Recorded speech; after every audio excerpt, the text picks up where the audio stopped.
There is absolutely no question about it. You can ask whoever who has gone through an anxiety or panic attack, and I am 100% sure that they had a before and after in their life. Because whenever you go through these anxiety attacks, panic attacks, these intense states of fear, they're so potent that they traumatize you. And the thing that's most unfortunate is that the people who go through this once kind of unlocked the ability to feel it. They kind of know that it's out there. And because they felt such an intense state of fear, they know that such state, such darkness exists, and so they develop a fear of the feeling itself. Which is sadly why most people, once they go through it once, it is very likely that they will keep on encountering this feeling later on in life. It's kind of unfair in a way, right? Because the people who never go through it once, who never for X or Y reason never underwent the conditions that trigger that first panic, because they've never felt it, the feeling is locked. And because they've never unlocked the feeling, then they can't fear it. They don't know it's real. They simply can't conceive it. They don't understand it. It's not in the realm. Whereas the other people, all it takes is one trigger, one episode that marks you and creates this trauma to unlock the feeling and thus become enslaved to it. Now, I could invent this sob story of how I've battled with depression for the last 5 years of my life, or how I struggled with panic disorder like 99% of the people do, but that's just not true because I did not let it. While I am sensitive to all these folk who are battling with mental disorders, I'm not here to hold their hands and tell you that I'm sorry for them. I'm here to tell you that there is absolutely a correct set of decisions, a correct set of behaviors, choices, and responses that you can take so that you do not end up being like the next BBC story of the victim who can't go to the supermarket because he'll die. Now, we don't have to look too closely as to why most people end up being sob stories while a very select few end up moving past this quickly. Quite simply, the 99%, the common folk, simply opt for the path of least resistance in dealing with the situation with the comfortable, easy choice. While the 1% who get over this fairly quickly, their counterparts opt for the path of most resistance, the hard choice, which is almost always the correct one. These two type of people respond completely different to the situation. While both of them won't be able to fully explain why and what happened, one of them will become angry, frustrated. He won't tolerate the fact that he doesn't understand what and why happened to him, so he'll become fixated. He'll literally make it his mission to solve this challenge. He understands that no one will come and save him, so he takes matters into his own hand.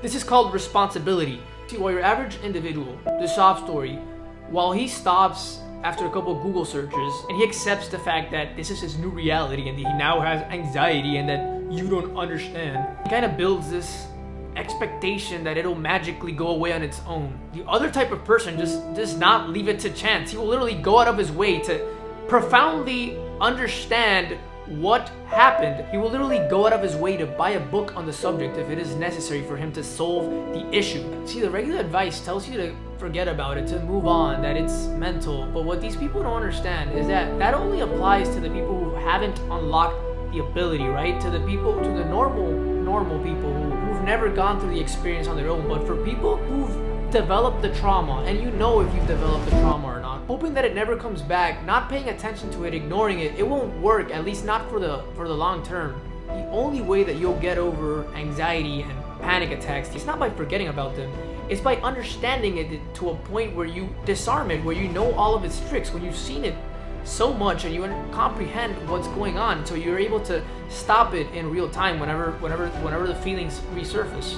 You need to get to the point where whenever these feelings come, you just kind of laugh. You know what's going on. Yeah, I've seen you before. That's fine. I'm not in danger. Cool. Next, check. And unfortunately, getting to this point requires a lot of suffering, a lot of effort. Buying a fucking book and going through the have you even heard about this? I'm sorry, but I just don't see the people who you see on BBC as a sob story going through these extreme lengths of ownership and going through these hard short-term choices. The uncommon folk, the one who can quickly overcome this, take responsibility. The second difference between the easy past people and the hard but correct past people is that the latter simply did not let it affect their lives. Both of them experience the same amount of terror. Both of them get marked by the experience. It's just that the common type lets it affect his daily activities. He'll stop going out with friends out of fear of having a panic attack in public. He'll stop going on elevators or driving cars if the initial attack happened under such situations. So by letting the fear affect his life, letting the fear affect his daily activities. He's basically recognizing the power that this has over him, so it just deepens his fear. In contrast, for the other person, if A needs to happen, A will happen in spite of the fear. If I need to get my blood drawn, but I've developed this phobia ever since I was a kid because I passed out one time, I don't give a fuck. It'll be hard as hell. I may faint one or twice on the way there, but you know what? I'll show up and I'll get my blood drawn. True story. I had a phobia of where just the thought of it paralyzed me. So I deliberately created instances where I could face it. I scheduled a general checkup I didn't even need just to expose myself to it. I distinctly remember telling the infirmary, like, hey, just a heads up, I may pass out, but if I do, I'm gonna show up tomorrow. And lo and behold, I've significantly reduced my fear of blood and needles. I mean, it's still there, but it's just not relevant anymore. I've built an indifference towards it, and my job's not done. I'll continue on doing this over the years to a point where it is completely irrelevant. Zero fear. And by doing this repeatedly is how your brain learns not to fear. He witnesses and re-witnesses how inconsequential the feeling itself is.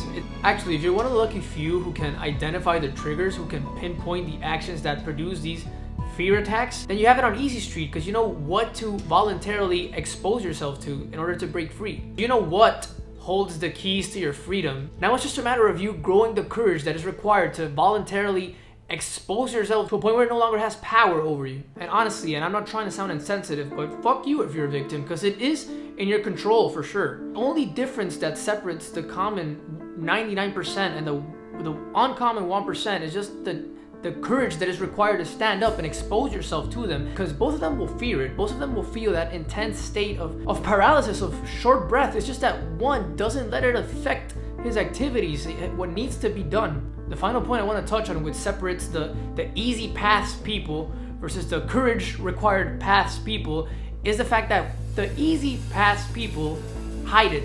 The courage required path is to be open about it, to become vulnerable, to expose yourself and go through the uncomfortable feelings at first that it is bringing it up in a conversation. The people who really want to solve their anxiety issues will not let these feelings of cowardness get in the way. Their passion for understanding it and conquering it supersedes their fear, and so they're able to open up and speak about it.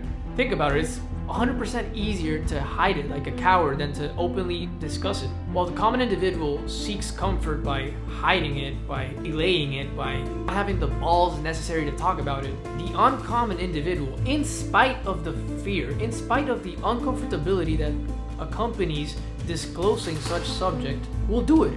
And it doesn't have to be this awkward, you know. I know it doesn't roll off the tongue, but you should be able to leave the sport subjects for a second and just tell your friend, bro, have you ever had fucking panic attacks? That shit is terrifying, and you realize that it's not as abnormal as you think, and you bond over, you converse over it. It's stupid, really. I mean, the people who are scared think that this will affect their relationship, right? That it'll no longer be the same and that they'll be judged and shit, but this will just fortify the relationship. You'll develop a bond, like facts about how real this is and how you're both fucking battling against the same enemies. You even laugh about it and you share opinions about your experiences and his experiences. What sounds like the path of most resistance to you? What route do you think will give you better results in the future? Is it hiding it because you're afraid of what others might think of you? Is it being somewhat lazy about it because after a few Google searches you determine that now you have anxiety? Thinking that this will someday randomly, hopefully go away and never come back?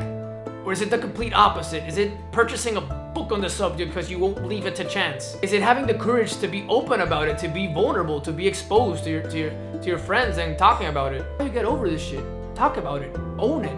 Become responsible for it, you know? Don't let it affect your lives. Alright guys, that's a wrap for today's video. I do really appreciate if you took the time to make it this far. I do feel there's a lot more to say on the subject, but for now, we'll just leave it at that. As always, I will just ask that you please like and subscribe if you enjoyed the content. And that being said, I love you guys, and I'll see you in the next one.